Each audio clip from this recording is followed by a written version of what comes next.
noches, sean ustedes bienvenidos a la Casa de los Leucos, la casa de esta familia de periodistas integrada por el señor Diego, aquí a mi lado, Alfredo, quien les habla, y hoy un programa con invitados muy especiales. Está el presidente, el jefe del interbloque de Cambiemos en la Cámara de Diputados, el diputado nacional por la Unión Cívica Radical de Córdoba, Mario Negri.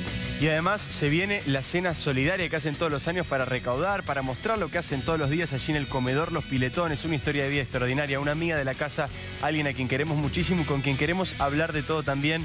Esta noche nos acompaña Margarita Barrientos. Y Seferino Reato, periodista, escritor, en este caso viene con su último libro, El día que mataron, o el día que murió Néstor Kirchner, perdón, pero también es un experto en lo que pasó durante los 70, en aquel nivel de violencia, y vamos a conversar con él qué tipo de vinculación hay de aquella violencia, yo diría ideologizada, a esta violencia de estos últimos días. Enseguidita nomás, aquí en Los Leucos.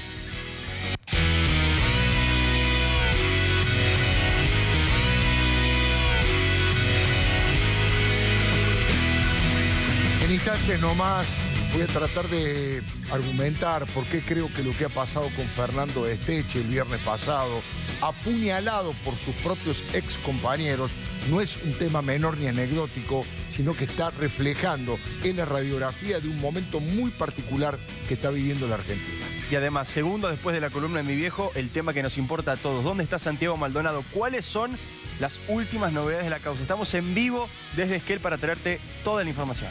Y por supuesto está el diputado Mario Negri, presidente del interbloque de Cambiemos, radical de la provincia de Córdoba. Con él vamos a tratar todos los temas de actualidad. ¿Qué está pasando? ¿Ha respondido bien el gobierno nacional frente a este drama de la desaparición de Santiago Maldonado? ¿Tiene repercusión electoral o no? ¿Qué pasa con la violencia en la Argentina? Enseguida responde el diputado Mario Negri. Y además Margarita Barrientos, alguien a quien queremos muchísimo y admiramos muchísimo también en este programa. Vamos a hablar de su obra, de su vida, de lo que están haciendo y de la cena que se viene en unos días nada más, justamente para seguir apoyando al comedor Los Piletones. Y Seferino Reato, que presenta su libro Salvo que me muera antes, donde cuenta los detalles exclusivos y varios muy desconocidos sobre los últimos minutos de la vida del expresidente Néstor Carlos Kirchner. Todo eso esta noche en Los Leucos. Ya le anticipé un poco el título, ¿no? Esteche apuñalado. Es increíble que a esta altura de la democracia tengamos que hablar de algo así. Y yo le decía que me preocupa, que me parece realmente gravísimo, porque estamos hablando, a mi criterio, más allá de la tibieza con que la justicia platense ha caratulado la causa, lesiones han puesto, a mi criterio es un intento de asesinato. Lo emboscaron cuando venía 6 de sus salvajes ex compañeros. Estamos hablando de gente de Quebracho que hasta hace 3 meses respondían a las órdenes de su comandante Fernando Esteche. Lo emboscaron, lo tiraron al suelo, lo agarraron a pedradas y encima utilizaron lo que le llaman ellos facas tumberas. Estamos hablando de unos fierros de construcción de 8 milímetros con la punta afilada, con que lo clavaron todo el tiempo, mientras el jefe de ahora, el subcomandante, no es el subcomandante Marco, pero es el segundo de quien era Esteche, cuando estaba Esteche en Quebracho, les decía, pinchalo, pinchalo, clavalo. Bueno, está todavía tratando de recuperarse en una clínica privada muy particular, ahora le voy a contar, de la localidad de Ensenada. Primero tiene las 2 partes dorsales absolutamente con hematomas gigantescas. Tiene partida la cabeza y podemos ver cómo tiene partida la cabeza. Fíjese esta fotografía que habla de un momento especial de la Argentina. Ese señor que tiene la cabeza ensangrentada se llama Fernando Esteche. Y allí le están pegando en el suelo, allí lo están apuñalando con esas facas tumberas. Entonces, yo digo, Fernando Esteche, apuñalado por sus ex compañeros de Quebracho, es un tema de una gravedad inusitada. Pero ¿sabe por qué? Porque no es una discusión ideológica. Dicen que se pelearon por dinero, ¿no? Se pelearon por el botín. Pero más allá de eso, yo me permití pensar, si en plena democracia, si en plena movilización pacífica hasta ese momento, pidiendo con justicia la aparición con vida de Santiago Maldonado, sus ex compañeros hasta hace media hora, hace 3 meses que se fue de Quebracho, lo tratan así, ¿qué hubiera pasado si por ese lugar atinaba a pasar caminando a algún funcionario del gobierno de Macri. Si así lo tratan a Esteche, que no es la derecha gorila oligárquica, es su anterior jefe. Imagínense lo que puede ocurrir, y esto demuestra el nivel de fundamentalismo, el nivel de salvajismo, y hasta qué punto están decididos a jugar fuertes del lado de la violencia estos verdaderos expertos en bombas molotov, en capuchas para ocultar su identidad, en palos, en cadenas, en piedras y ahora en facas tumberas. Por eso creo que se trata de un tema absolutamente grave. Les decía que Fernando Esteche todavía está internado en una clínica que se llama La Comunidad, debería llamarse con K, La Comunidad con K, que queda allí en Ensenada, un territorio absolutamente kirchnerista, pero el propio sanatorio, el médico, el titular del sanatorio, es un ex integrante de Quebracho, al cual Eve de Bonafini adoptó después de que dejó de adoptar, porque ya lo había adoptado antes, a Sergio Schoclender, ¿se acuerda? Bueno, una vez que dejó de adorarlo, de decirle que era su hijo y después de acusarlo de ladrón, de estafador, adoptó a este médico, que además es como si no dejaran nada limpio, si profanaran todos los símbolos. ¿Puede creer usted que este médico dueño de ese sanatorio en donde está Esteche recuperándose, porque lo han tenido que intervenir quirúrgicamente, está sospechado porque tiene otro sanatorio en otro territorio kirchnerista como Berisso, pero dicen que lo ha adquirido con fondos de la Fundación Madre de Plaza de Mayo? ¿Puede ser que lleguen a un nivel de inmoralidad semejante? ¿Qué le está pasando a Esteche ahora? Además de la cabeza partida, de las 2 hematomas que tiene y de varios puntazos. Uno de los puntazos que le pegaron con esas facas fue en un músculo muy importante que hay en el muslo, en la pierna. Lo tuvieron que operar porque se le infectó y corre peligro que pueda volver a caminar con total normalidad. No digo que no va a poder volver a caminar, pero fíjese hasta qué nivel. ¿Y qué pasaba si ese puntazo, en lugar de pegárselo en el muslo, se lo pegaban en el estómago, en el corazón, en la cara?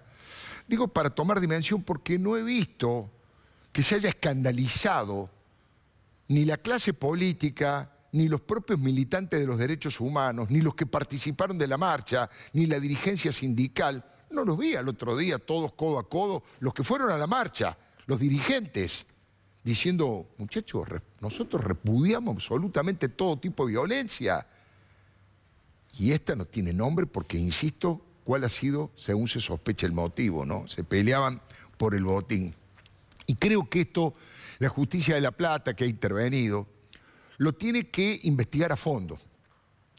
Recién le dije que me parece muy tibio y muy suave la calificación, la carátula de lesiones para esto. ¿Sabe por qué? Porque lo que hay que investigar a fondo es que, entrevistado después de este ataque que sufrió Fernando Esteche, dijo 2 cosas que vale la pena tener en cuenta. Primero, que sus ex compañeros, los revolucionarios, emancipadores, que vienen a liberarnos del imperialismo y del gobierno de derecha, dijo hoy que se trata de una verdadera pandilla mercenaria que ha perdido el norte. Es decir, hace 3 meses eran revolucionarios y ahora que él no los dirige más, es una pandilla mercenaria que ha perdido el norte. Primer dato que vale la pena investigar a fondo. ¿Sabe por qué?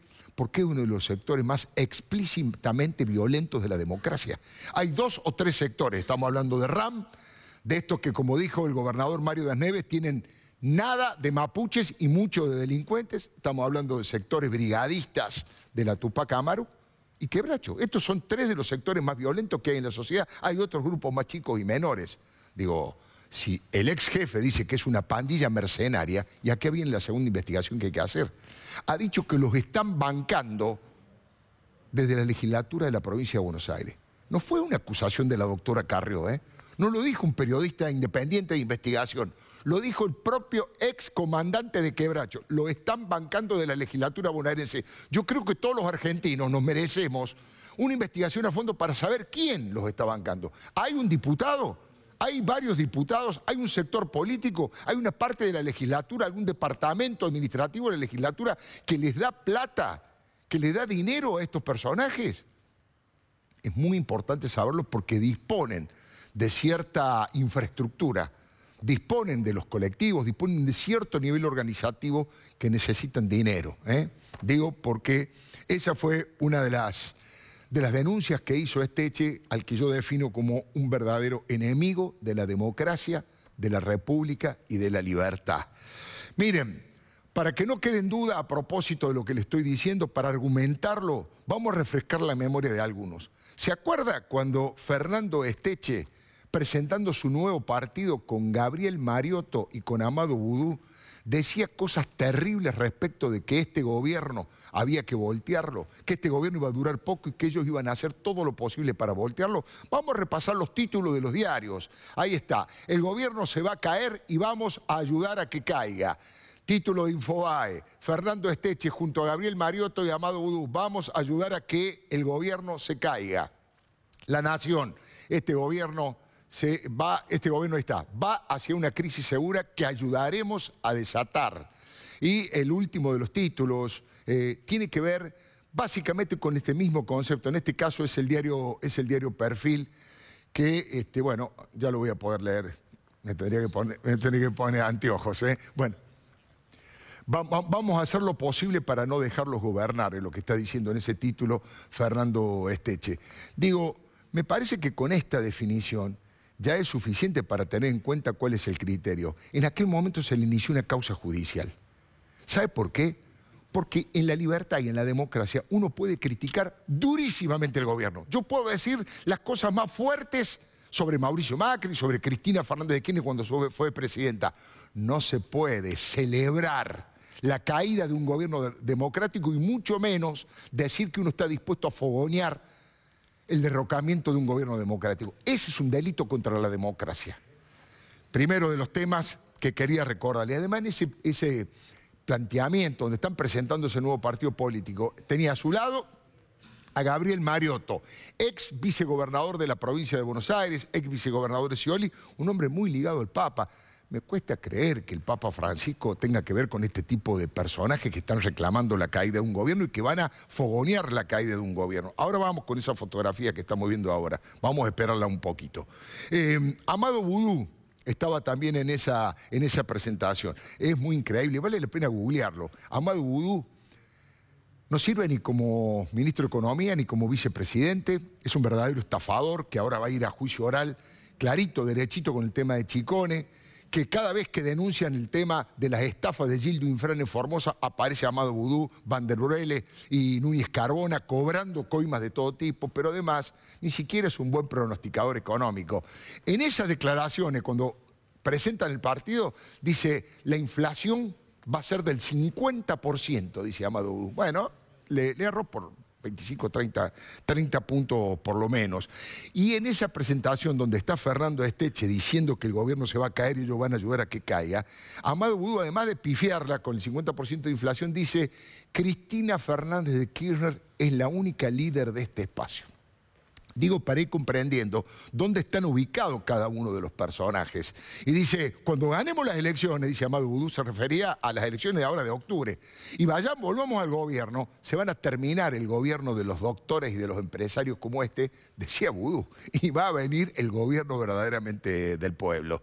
Bueno, son cosas que ya sabemos cuáles son las características que tienen, todo lo que van a ayudar y toda la crisis que van a desatar. Están prendiendo fuego, lo vemos cuando se mueven con sus molotov, quieren todo el tiempo encender la mecha del estallido social.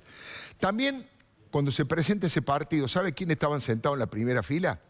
Fernando Vaca Narvaja, uno de los integrantes de la conducción de Montoneros en el momento más militarista, suicida que tuvo Montoneros en la Argentina. Fernando Vaca Narvaja. Estaba sentado también allí Osvaldo Papaleo, uno de los hombres más cercanos al ultraderechista José López Rega, fundador de la AAA, y su hija Carolina Papaleo. Parecía un concurso de a ver quién es el más desprestigiado de todo lo que estaban ahí. ¿Quién es el que imagen más negativa tenían de todo lo que estaban en ese lugar? Pero ahora vamos a ver, no solo Fernando Vaca Narvaja, ahora vamos a ver otro integrante del Estado Mayor de Montoneros, también vinculado a Esteche, pero en un ratito. Digo que Quebracho son verdaderos licenciados, expertos en molotov, capuchas, palos, cadenas, facas, como yo les decía. Mire, Fernando Esteche ya estuvo 2 veces preso. La primera vez estuvo en Caseros, en la cárcel de Caseros, producto de los destrozos portación ilegal de armas, un datito más, ya no es solamente facas y molotov, sino arma de fuego, portación ilegal. Y después estuvo preso en el penal de Ezeiza, donde ahora hay varios de sus compañeros que tienen como única líder a Cristina Fernández de Kirchner. 1 año y medio estuvo preso en Ezeiza, entre otras cosas, por incendiar y destruir la casa de Neuquén en la ciudad de Buenos Aires. Allí hizo una huelga de hambre, bajó 19 kilos y logró que le dieran la libertad condicional. El hombre da clases en la Facultad de Periodismo de La Plata, la que conduce Florencia Saintut, la ultra kirchnerista. Es profesor de periodismo en la Facultad de La Plata. Cuando uno entra a su despacho, se encuentra con algunos retratos que un poco resumen su pensamiento ideológico y sus ídolos. Está allí el Ayatollah Khomeini, está allí Hugo Chávez, está Fidel Castro, Evo Morales y Cristina Fernández de Kirchner. Qué linda ensalada, qué linda ensalada. Además, ahora sí vamos a ver esa foto que veíamos recién, porque ha hecho, por supuesto, viajes a Irán y a Teherán. Ahí lo estamos viendo con otro de los líderes montoneros de la época. Está un poquito grande, ya está viejo. Roberto Cirilo Perdía, Moshen Rabani, Luis de Elía y Fernando Esteche, allí en Teherán. Ha dado clases en algunas escuelas y allí lo estamos viendo también, otra foto en Irán en donde está Esteche con Luis de Elía y también con Moshen Rabani. Son voceros de la posición de Ahmadinejad, que es uno de los hombres que niega el holocausto, que tiene un gobierno que es absolutamente homofóbico, violador de los derechos humanos, antidemocrático, antisemita.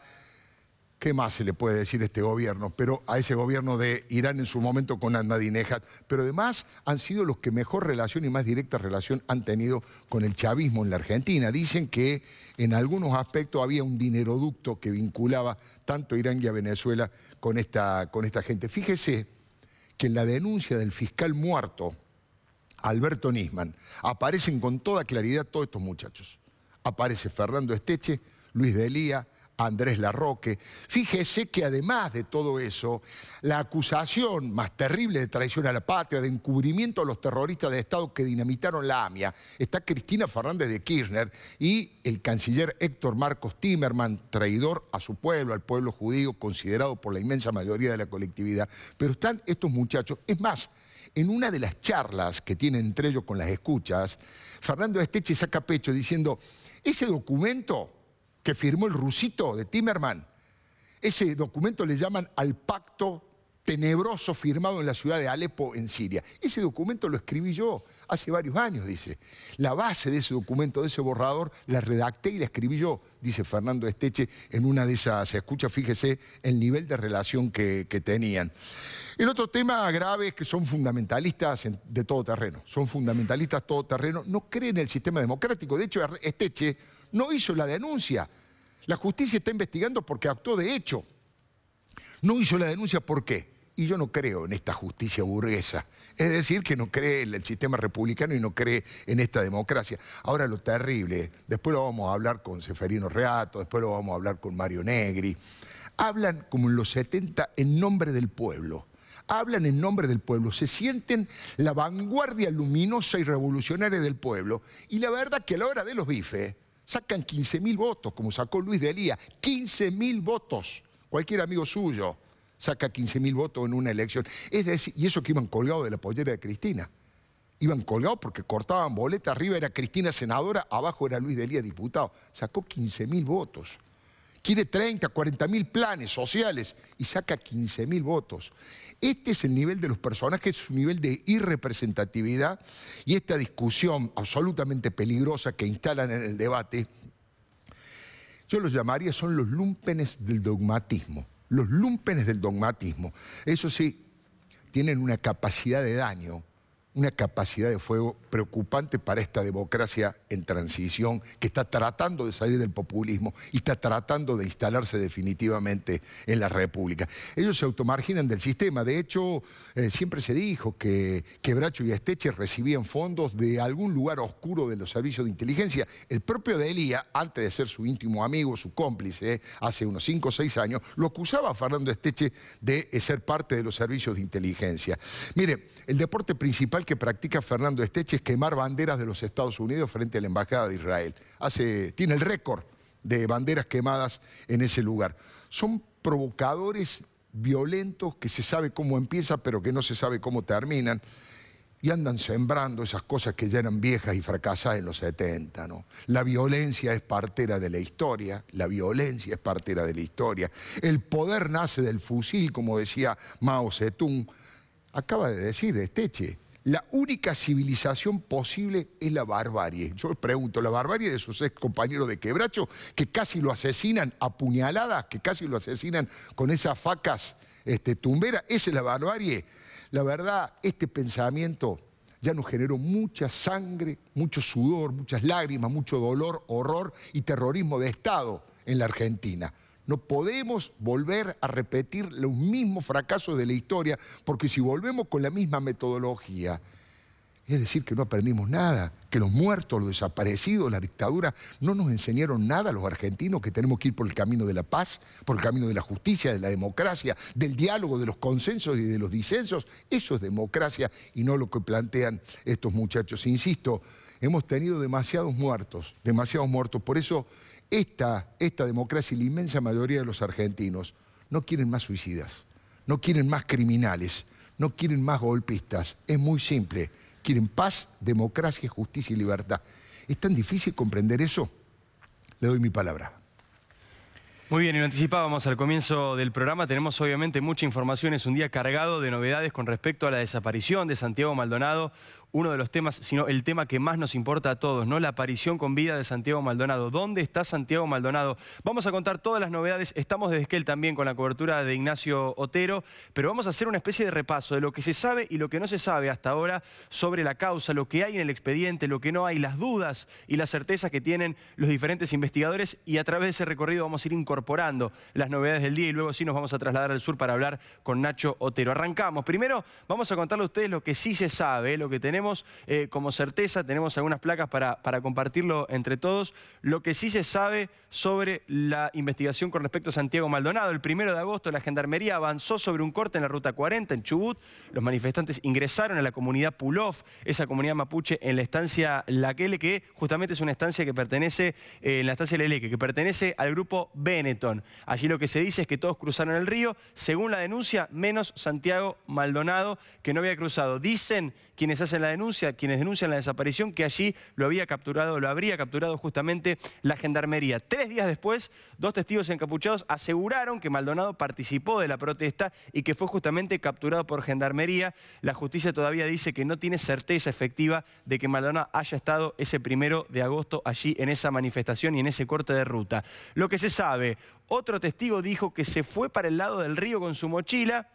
Los rastrillajes que se hicieron dieron negativo. Ustedes saben que con perros se llegó hasta la orilla del río. Cuando se llegó hasta la orilla del río, aquellos hombres de las fuerzas federales que estaban investigando quisieron cruzar el río Chubut, quisieron ir del otro lado, ingresar a la comunidad Pulov, y los mapuches que estaban allí, o quienes se identificaron como mapuches, no se lo permitieron.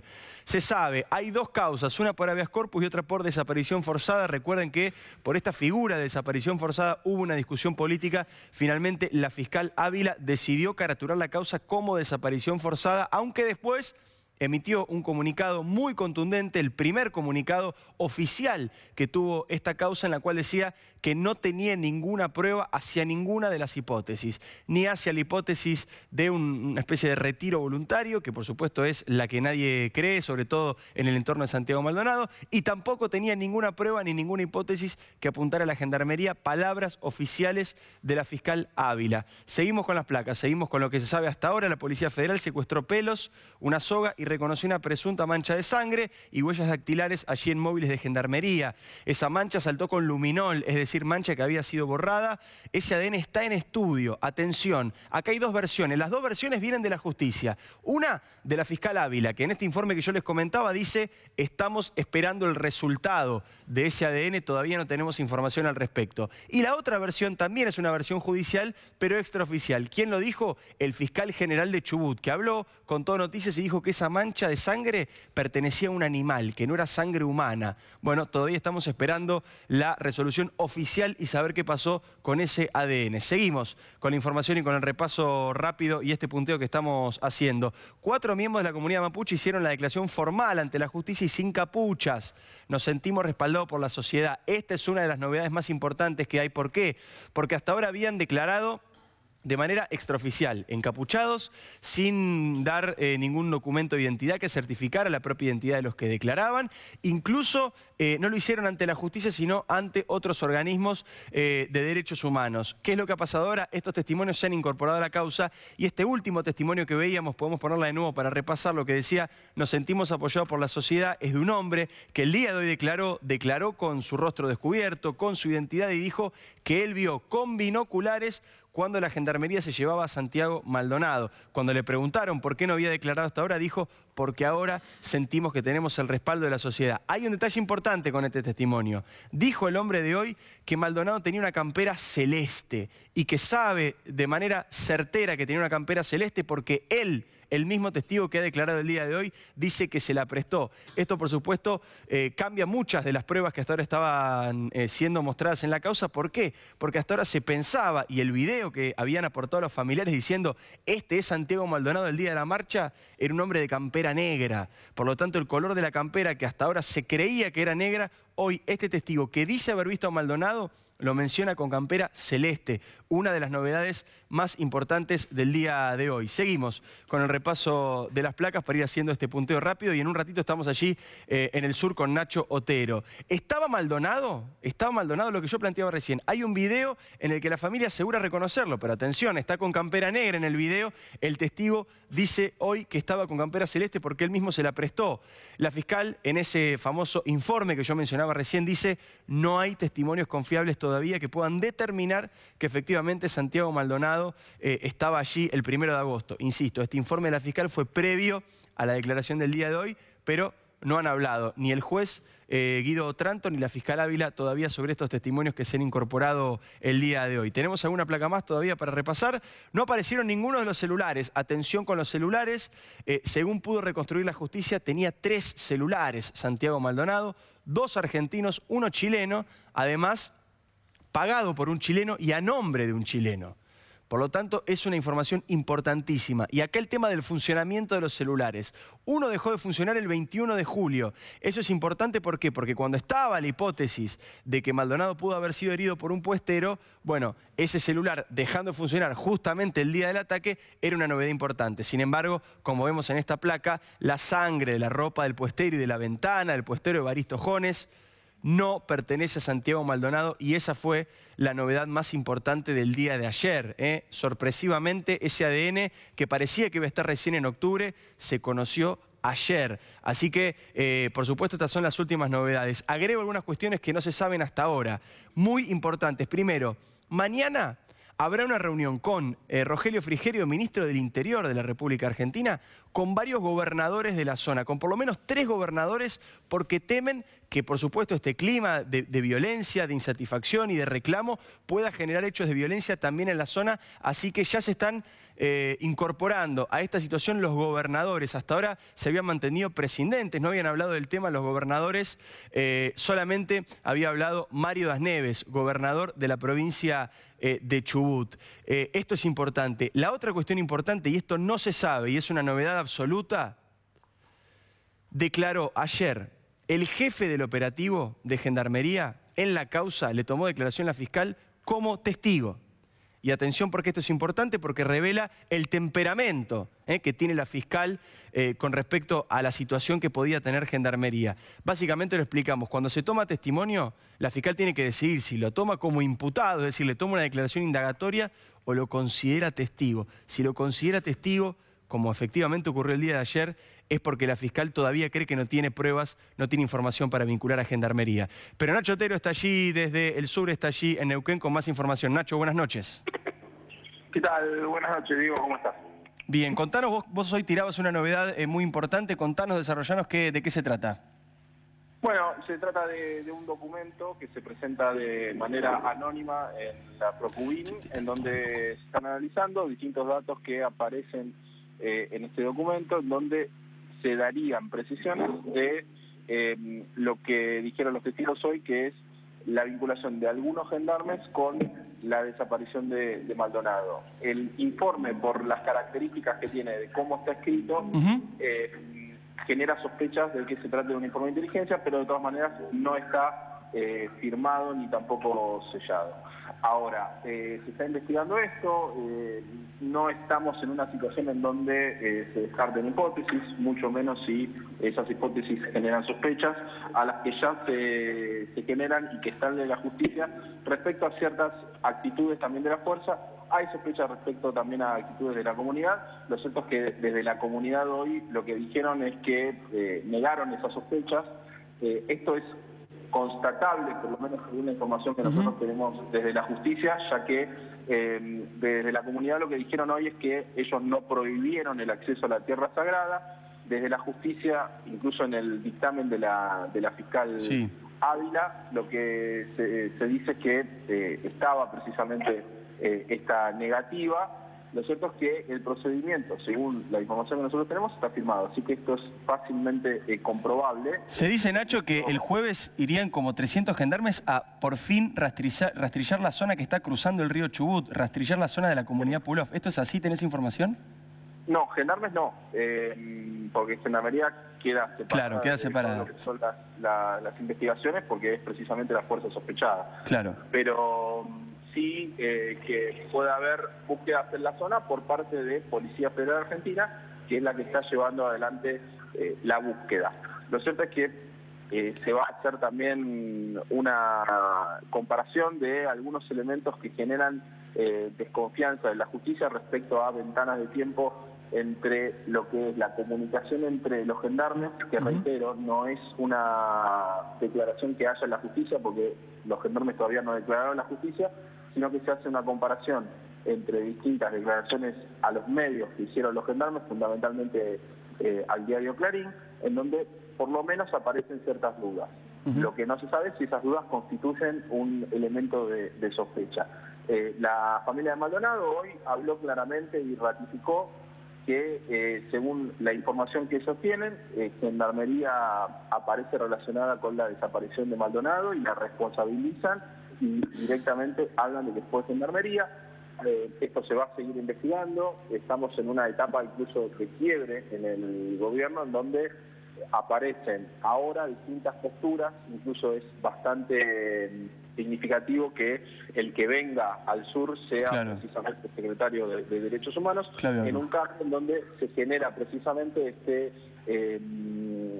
esta como especie de enroque entre el Ministerio de Seguridad y el Ministerio de Justicia y Derechos Humanos, ¿no? En el día de mañana posiblemente haya novedades. Van a declarar también dos testigos que van a ser aportados por el CEL. Los testigos que venían hablando ahora ante la Procubín y lo hacían sin develar sus identidades, hoy cambiaron completamente el panorama al hacerlo declarando bajo juramento y a cara descubierta. Como corresponde. Muy importante eso. No es una identidad reservada, sino que es una declaración que sucede en todos los marcos legales de lo que es una declaración testimonial. Muy bien. Nacho, muchísimas gracias por la información. El gran trabajo desde allí. Abrazo enorme. Un abrazo grande, Diego. Nacho Otero. Bueno, lo prometido, la posibilidad de conversar con Mario Negri, diputado nacional del radicalismo de Córdoba, por presidente del Interbloque de Cambiemos. Muchas gracias por estar aquí, diputado. Gracias, Alfredo. Bueno, la primera pregunta es, ¿usted cree que el gobierno de Mauricio Macri, que la ministra Patricia Bullrich hicieron todo lo correcto o han cometido algún error en todo este tiempo desde que se conoció la desaparición de Santiago Maldonado? Yo conozco que lo que he visto, el gobierno ha actuado en el marco de la ley, está a disposición de la justicia y ha ido increyendo la voluntad de llegar al hueso. No hay impunidad en la Argentina. La palabra desaparecido es un tajo a la memoria de este país. Te tiran para atrás. Entonces, no existe ninguna posibilidad de que el gobierno no ponga todo lo que haya que poner y lo que la justicia requiera para que Maldonado aparezca con vida. Estamos todos de ese lado. Queremos a Maldonado con vida y no quisiéramos que pase 12 años como López sin saber qué qué fue de su vida, porque eso acumula pasado y acumula vidas que desaparecen. Entonces, para despejar cualquier tipo de duda, después puede haber interpretaciones, uno que la ministra dijo de una manera, que fue muy dura, que fue muy blanda. No se descarta ninguna hipótesis. Lo dijo el jefe de gabinete en la Cámara, lo dije yo cerrando el debate, lo dijo el ministro de Justicia y el presidente actúa en consecuencia. ¿No tardó mucho Macri en hablar del tema? Se tomó 3 semanas para hacer mención sobre el tema. Yo no puedo responder por el presidente. Seguramente ha tenido prudencia y habrá estado absorto, como estamos todos en la Argentina. Habrá querido tener información. Pero en definitiva eso puede ser materia opinable. Lo puede responder él. Pero lo que no había que caer era la imprudencia. Recuerde que acá en la Argentina hubo un ministro cuando desapareció López que lo primero que dijo, está tomando café con la tía a lo mejor. Del gobierno no salió una palabra conceptualizando este desgraciado hecho con esa característica. Es más, el presidente puede haber estado recogiendo información, había secreto de sumario. ¿Ustedes recuerdan cuando murió, cuando mataron, asesinaron al hijo de Bloomberg? Yo por eso no lo voy a condenar a Néstor Kirchner. Se quedó una semana en Santa Cruz para venir acá y hablar. Debe haber estado preocupado, lo debe haber conmovido. Entonces, las cosas hay que ubicarlas en su dimensión. No digo que no se pueda opinar, hacer un juicio de valor, pero vamos a los hechos, a la conducta y a la voluntad política que tiene el gobierno, que tiene Cambiemos y que tenemos cada uno de nosotros que tenemos historia en esto. Diputado Mario Negri, si le hago la pregunta más directa imposible. Sí. Supongamos que mañana se quiebre un gendarme y diga que un compañero suyo, por error, porque lo hizo a propósito, le pegó un tiro a Santiago Maldonado, sí, que está escondido, que está muerto. Obviamente que el gobierno no le va a temblar la mano en que caiga en lo más duro de la ley, de la justicia sobre esas personas. No le quepa ninguna duda. No van a proteger a alguien que va a cometer un delito. Yo le voy a dar una opinión personal, Alfredo, de eso. ¿Por qué digo que no se descarta ninguna hipótesis y esto no va en contra de ninguna institución, ni de nada? Claro. ¿Recuerdan ustedes el caso Carrasco? Sí, claro. Seguro. Son cosas distintas, pero demoraron 5 meses. No digo que esto sea lo mismo. Yo no arriesgo ninguna opinión, sería un irresponsable. Pero está haciendo una referencia histórica para tenerla también en el análisis. Estoy haciendo una referencia histórica que no hay que descartar ninguna hipótesis. Lo que también sí creo es que no se puede banalizar un tema como esto. Es un tema muy caro, porque yo le escucho a la expresidenta hace poco, porque lo puede decir un militante, que no lo comparto. Ejerció el poder hace 19 meses en esta Argentina. ¿Y cree que puede rascar un voto con el dolor? Me parece a mí que eso es un golpe durísimo al estómago y a la memoria de los argentinos. Me parece que hay que manejarse con otro nivel de prudencia, cosa que no ha tenido. ¿Y por qué cree que hace eso, banalizado Cristina? Absolutamente. ¿Por qué cree que lo hace? Situación.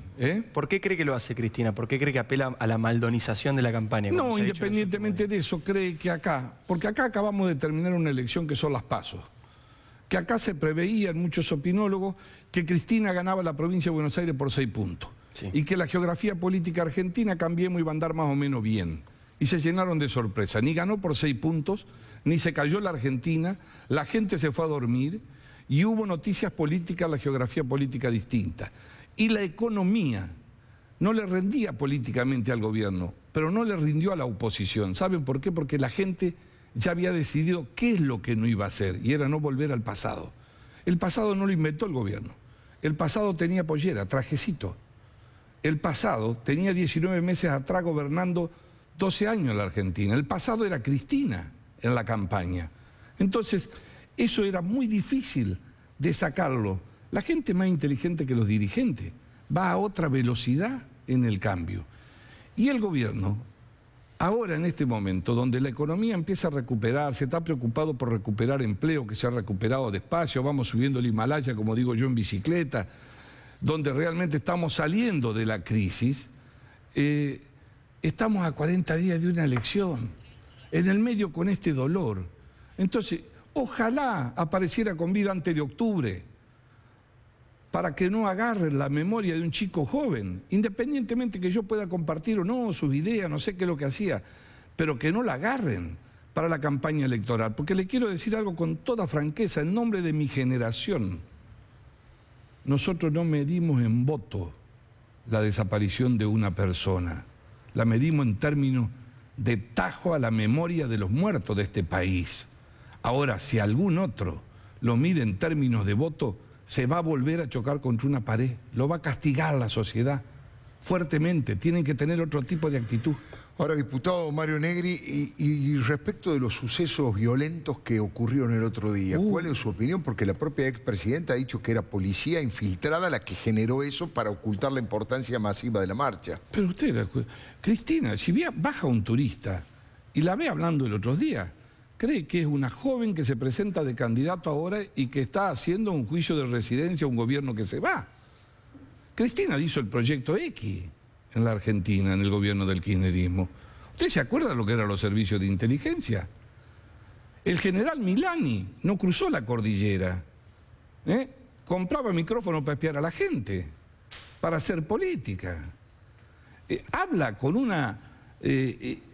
un desparpajo. Yo realmente la felicito. Yo no podría, a mí me daría un poquito de vergüenza porque hace 19 meses dejó el gobierno y habla como si ella fuera una comentarista que recién llega a la Argentina y se presenta de candidata para salvarla. Entonces, eso no es verosímil con lo que la gente cree. No digo que el gobierno no cometa errores, pero de ahí a decir, muchachos, que este es un gobierno de genocida, que es un gobierno golpista.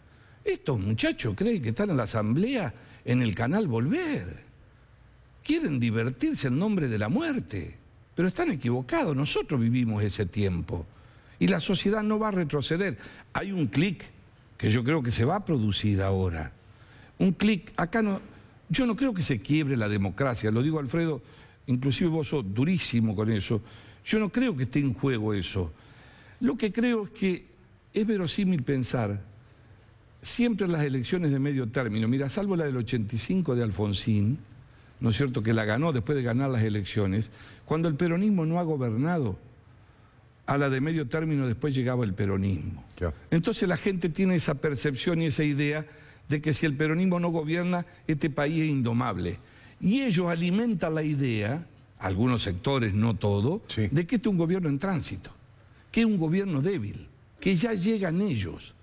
Y creo que se equivocan, porque la respuesta que hubo, y yo espero que en octubre, esa es la marcha grande que tenemos que hacer, a octubre, ratificar el camino definitivo, porque la transición final de la Argentina, que es, en mi opinión, la segunda, se le ha dicho al presidente, es esta: recuperar la república, la ley, luchar contra la corrupción, salir de la pobreza, se va a dar en el 2019. Si los argentinos, y Cambiemos, actúa con humildad y hace las cosas bien, y no creemos que nos emborrachamos con el poder, ¿saben por qué? Porque se va a afirmar definitivamente que puede haber alternancia, de que se puede gobernar no necesariamente con un pedazo del peronismo. Va a ser la primera vez en 90 años. En 90, y le va a hacer muy bien al país. Y el peronismo se irá renovando. Yo creo que a Cristina le va a hacer un tapón muy grande durante mucho tiempo, ¿no? Porque todavía no hay ninguno que le compita, le compiten con la tarjeta SUBE, ¿no? Es difícil ganar en el peronismo eso. Pero no importa, de eso se encargará la gente, la democracia. Pero también tenemos que pensar nosotros, fíjense ustedes la composición electoral del voto de Cristina. La política debe analizarlo con serenidad. Está sentado en los lugares de mayor pobreza, donde ellos, en el mayor crecimiento, nos clavaron el 30% de pobre. Nosotros también. Cambiemos también tiene que analizar qué está pasando ahí. Así como yo creo que no hay un final de época, pero hay un cambio. Fíjate vos con lo que pasó en La Pampa, lo que pasó en San Luis, se termina en Casicago, lo de Santa Cruz. Esto no es perenne para el gobierno, estamos en una sociedad líquida, los gobernantes ganan, mirá Macron, no, pum, después se cae la imagen, hay una crisis de representación. Entonces, nosotros tenemos que seguir gobernando y gobernando bien. Y en materia de derechos humanos, muchachos, no nos van a ganar. Esto no es una carrera, porque no tenemos nada que ocultar. Nosotros no hemos hecho campaña ni negocio, ni hemos ofrecido el altar de los derechos humanos para bajarlo en una pelea electoral. Hemos tenido demasiado respeto. Es más, con las enormes diferencias que tenemos con muchos de ellos, yo ni los nombro. ¿Saben por qué? Porque tengo pudor y respeto a la memoria de lo que vivimos en ese tiempo. Entonces no les contesto directamente. Pero la verdad, a Macri dígale, primero lo esperaban como el hijo del rico, después que venía con una política de yo que le iba a cortar las piernas a la gente. Fue una política gradual y entonces la política gradual dice que aumenta el déficit. Por supuesto que no se puede vivir de déficit, pero había que financiar el desparpajo y el desastre que habían dejado en este país.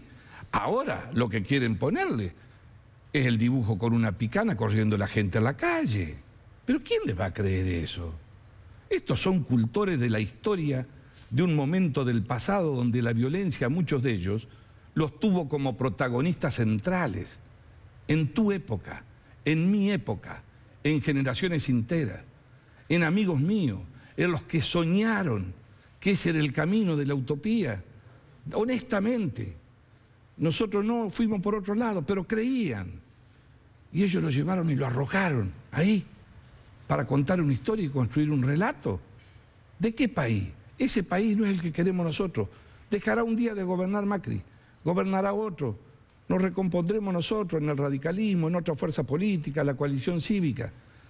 Pero la gente tomó una decisión, no por Macri, no por Cambiemos, por ello, que es no volver atrás, no votar el pasado.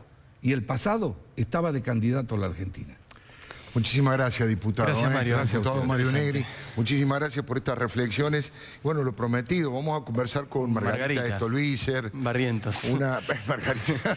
Hola, Margarita, buenas noches. ¿Cómo estás? Perdón por el fallido. Te debe pasar bastante. Increíble cómo uno tiene la cabeza formateada. Margarita, una de las grandes luchadoras sociales que hay en la Argentina, una de las que en el medio de la destrucción construye, una de las que es un ejemplo verdaderamente solidario. Yo escribí una columna, creo que una de las primeras que escribí, muchas columnas sobre Margarita, una se llamaba La Madre Teresa del Bajo Flores, y hoy se cumplen 20 años de la muerte de la Madre Teresa, justo hoy. Así que bueno, muchísimas gracias por haber venido. Y un poco quería que nos contara qué es lo que está viendo usted, qué es lo que está pasando en los barrios, qué es lo que está pasando en los lugares más humildes. Hay esperanza, hay un poquito de mejoría, todavía hay cosas muy fuertes que hay que superar. Cuéntenos su experiencia, Margarita. Bueno, la verdad que hay muchas cosas por superar, pero la gente sigue con mucha esperanza. Yo estuve en Santiago del Estero, donde estoy trabajando muy fuerte en mi ciudad natal, y los otros días íbamos a inaugurar la casa, el hogar de abuelas que hicimos, el comedor, y con la presencia de Mauricio se corrió que iba a ir. Y la gente estaba muy, muy entusiasmada con la presencia de él, y no solamente de Añatuya, sino de muchas localidades como Vilela, Toba, Mailín, Herrera, de muchos lugares venían a preguntar si realmente el presidente iba a venir, que ellos lo apoyaban, que lo iban a cuidar, que iba a ir. La gente tiene esperanza.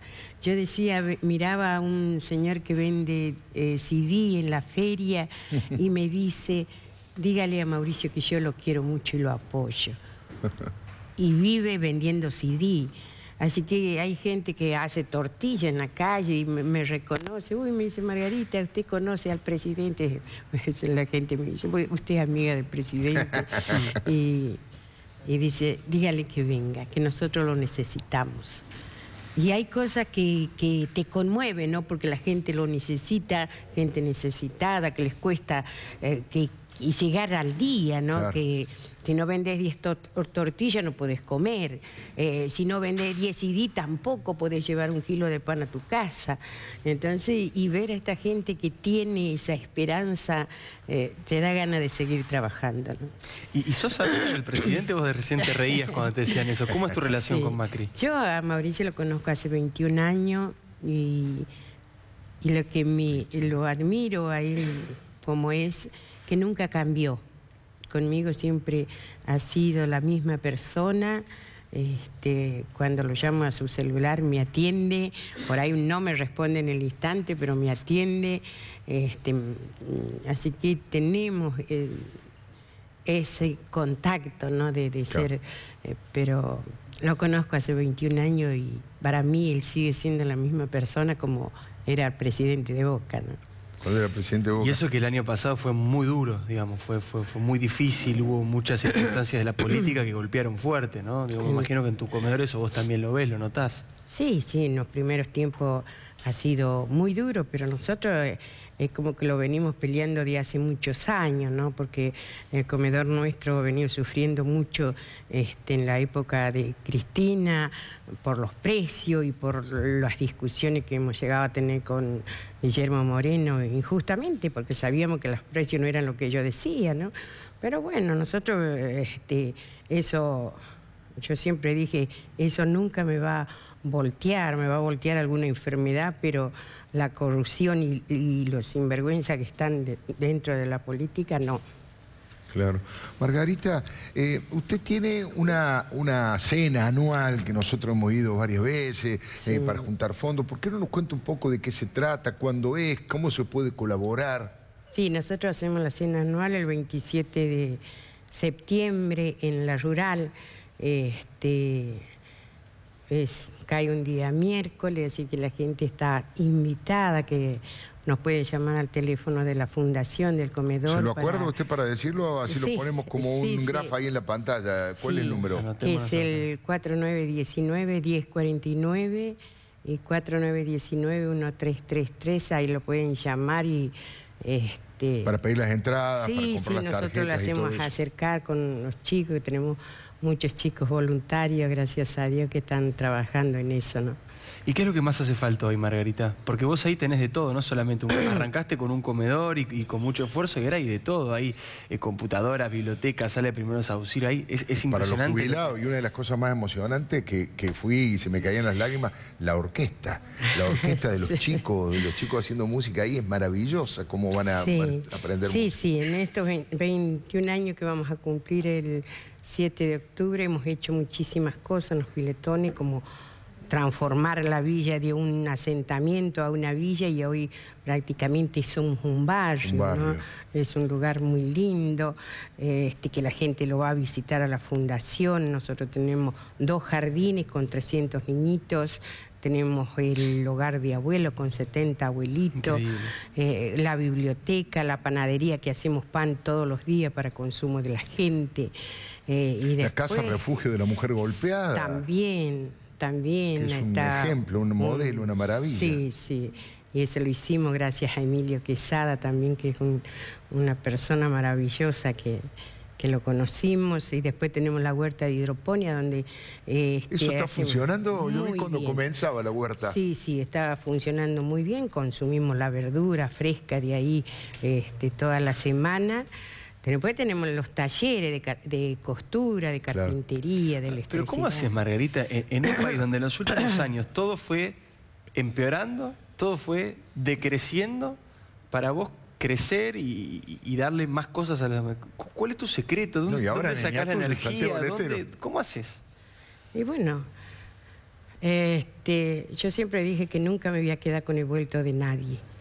Y el vuelto de la gente, lo que la gente me dona, está puesto ahí. El año pasado nosotros en noviembre inauguramos un centro odontológico que es una maravilla.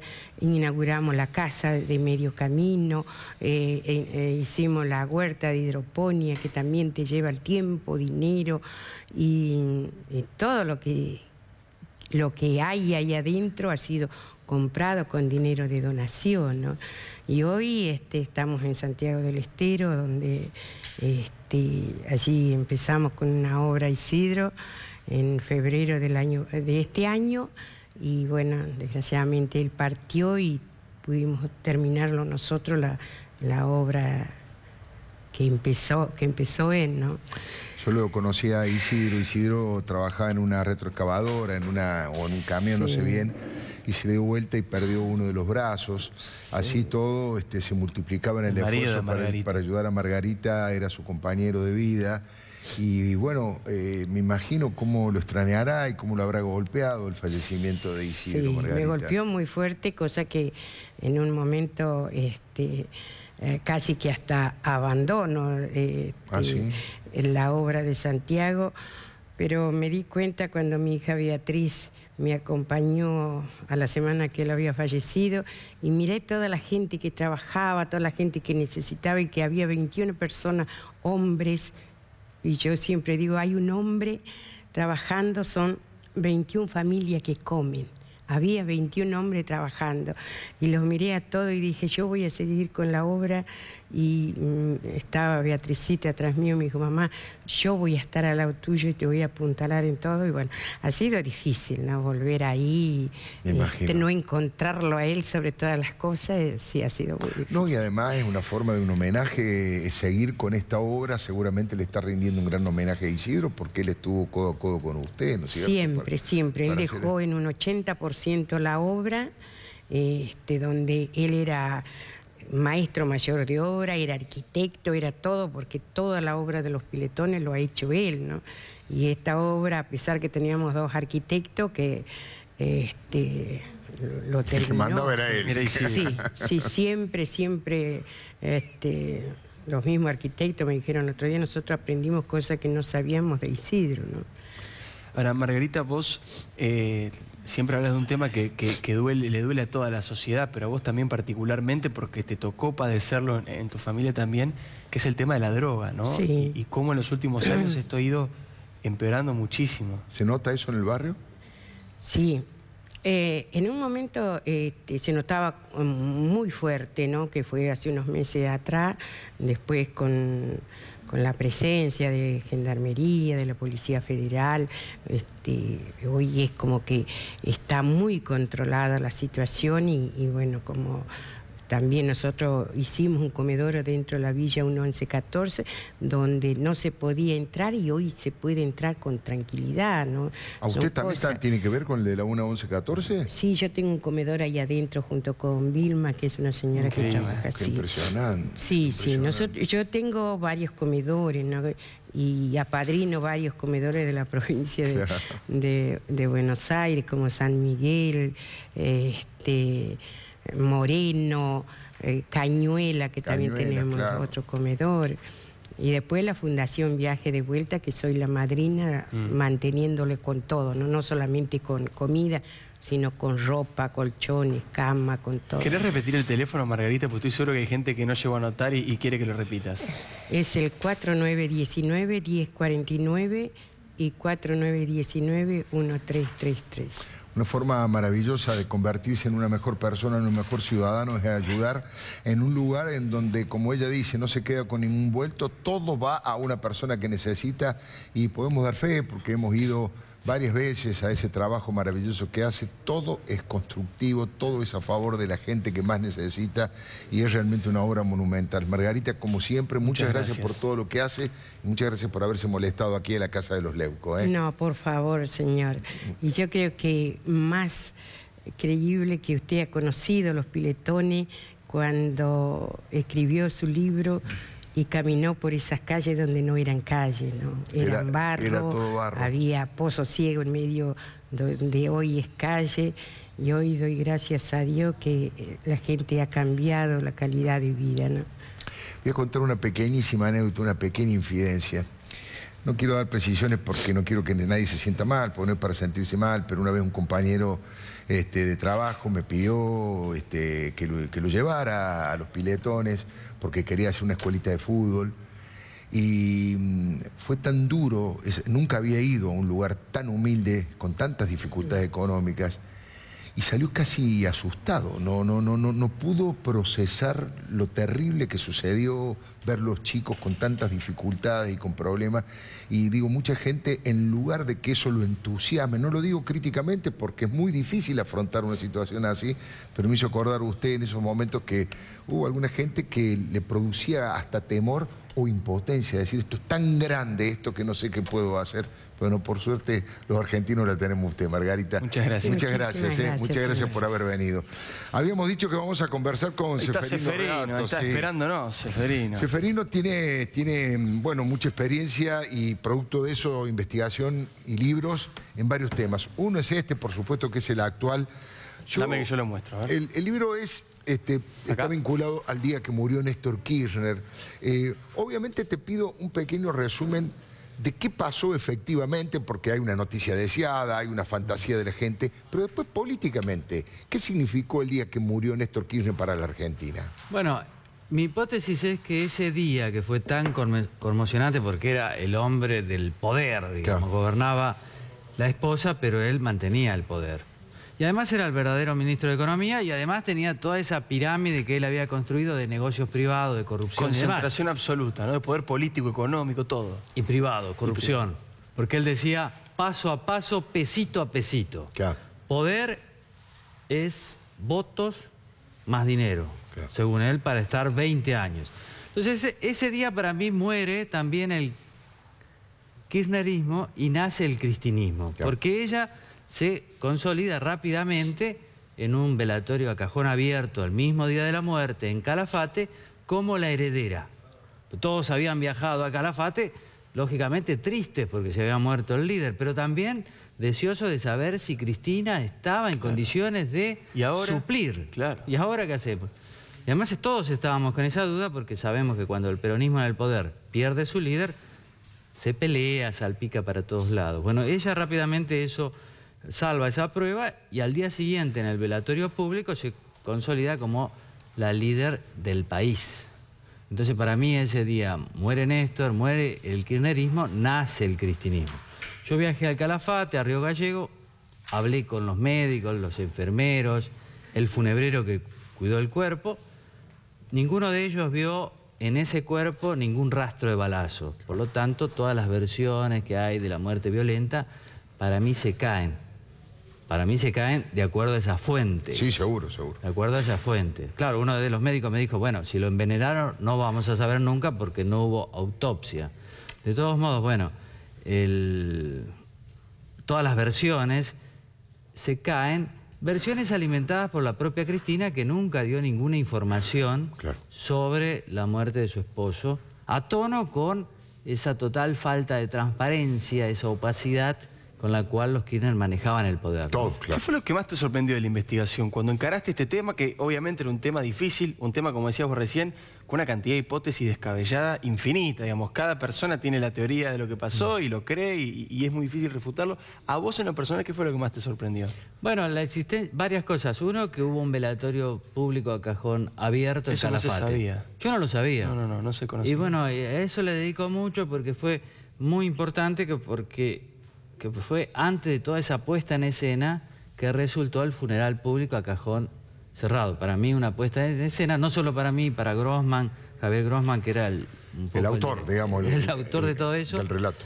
Pero el autor, según Grossman, era la propia Cristina. Cristina era la que ordenaba, claro. Claro, porque ella... Él lo ejecutaba, digamos. Él ejecutaba, pero ella tenía el tema conceptual de esa comunicación. O sea, todo el cambio estético que se vio primero con los festejos del Bicentenario, claro, se vio después con el funeral público, corresponde a una intuición de ella, que había que dejar el folclore peronista y había que hacer otra estética más a tono con la coalición social, claro, que había cambiado después del conflicto con el campo. Ya no era el peronismo solo, sino eran los dirigentes de izquierda, de centroizquierda, porque ella además tenía, a diferencia de Néstor Kirchner, digamos, unas veleidades más progresistas, digamos. Exactamente, la izquierda cheta.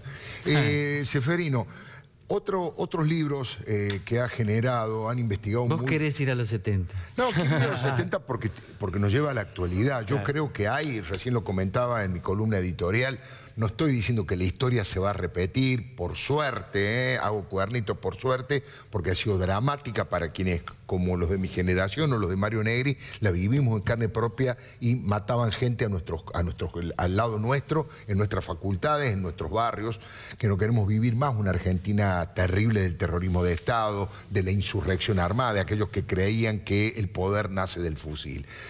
Pero digo, hay conceptos dogmáticos y hay vestigios que uno vio el viernes pasado y en estos últimos días, y quería saber vos, que tenés esa experiencia desde la investigación, ¿qué viste?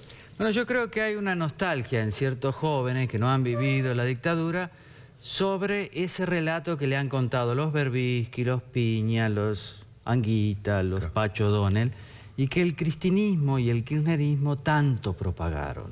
Que es, hubo una dictadura y hubo jóvenes que se armaron para resistir contra la dictadura. Esa dictadura que fue obra de la oligarquía, con los medios hegemónicos, apoyado por el imperialismo yanqui, con la anuencia de las clases medias gorilas. Todo eso fue la dictadura cívico-militar. Y frente a ellos, unos jóvenes se armaron en defensa de la democracia, los derechos humanos, que es lo mismo que dicen Eve de Bonafini, Carlotto, Almeida, Cortiñas. Lo dicen desde Cristina y Néstor para acá, antes no decían eso. Antes no decían eso, pero ahora dicen eso, que la lucha armada de sus hijos estuvo justificada. Y yo creo que nosotros hemos sido muy condescendientes con esa idea. Que eso es una mentira histórica que no resiste total. El menor análisis, solo hace falta ir a los diarios para darse cuenta de eso. Pero es que esta gente no va. Y hay una nostalgia sobre esa épica que le han contado y que ellos han creído convenientemente porque ya son grandes. ¿Y cuán peligrosa la ves, esa nostalgia? Y yo el viernes vi cosas muy peligroso. ¿Sabes por qué? Porque cuando uno dice la violencia es buena si defiende a los mapuches, la violencia es buena si lucha contra este nuevo terrorismo de Estado que es Macri, la dictadura. Si es partera de la historia. Si es partera de la historia, que es un concepto de Marx que él usaba bien, pero bueno, esto lo usan mal. Porque después vino Lenin, después vino Che Guevara, después vino el foquismo, y entonces ese convencimiento de que si hay una vanguardia iluminada, bien ubicada y bien armada, y muy sólida ideológicamente, esa vanguardia puede bajar de la Sierra Maestra y puede tumbar un régimen oligárquico. Tienen el derecho a ejercer la violencia política. Derecho a la violencia. Entonces, ahí la muerte está justificada. Claro, es un elemento más del... Por ejemplo, un periodista gorila, oligárquico, puede morir. Seguro porque... Lo podemos matar, están diciendo. Y yo creo que hay que ser muy cuidadoso con las palabras son acciones. Eso por un lado. Por el otro lado, el tema de los piqueteros y demás, yo creo que ahí hay una cuestión de dinero, la vil guita. Ellos están extorsionando al gobierno en función de que cumpla ciertas promesas del año pasado, que el gobierno se ha dado cuenta que no puede cumplir. Por ejemplo, la obra social de los piqueteros sería un desastre, sería algo totalmente deficitario y no estamos para eso. Eso es lo que exigen. Presionan. Hay muchos chicos que parece que creen todo eso. Yo creo que uno tiene que hacer docencia en el sentido de machacar sobre esas cabezas duras, silvestres, desérticas de lectura, ¿no? Claro, sí, además de creer esa predisposición, la ignorancia y el fanatismo es una predisposición a creer algo como verdad revelada. Si lo dice Cristina, si lo dice Berbisky, es verdad. Los dogmas. Y no me interesa. Es una cosa terrible porque en los 70 había otra historia, que era la historia del cuestionamiento, del debate, del enriquecimiento con los demás. Por supuesto que había este tipo de pensamientos, pero había un debate más plural que permitía la discusión. Esta gente no, es el discurso único. Montoneros y el ERP se equivocan, ellos tratan de fascistizar y lo logran a las Fuerzas Armadas creyendo que después del golpe iba a venir la reacción popular y ellos iban a tomar el poder. Es equivocado. Sin duda. Pero en ese momento era otro contexto.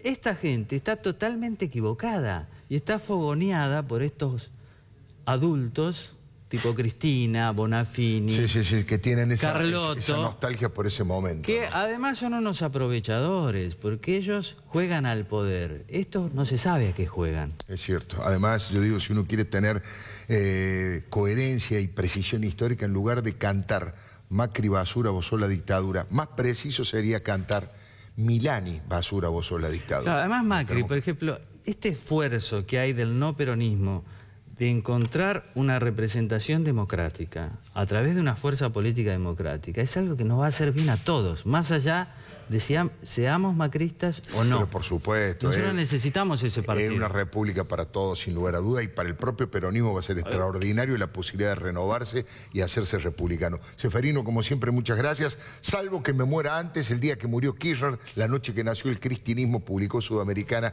y editó aquí, escribió el señor Seferino Reato. Ya venimos porque todavía falta el Fernet, ¿eh? Un segundito.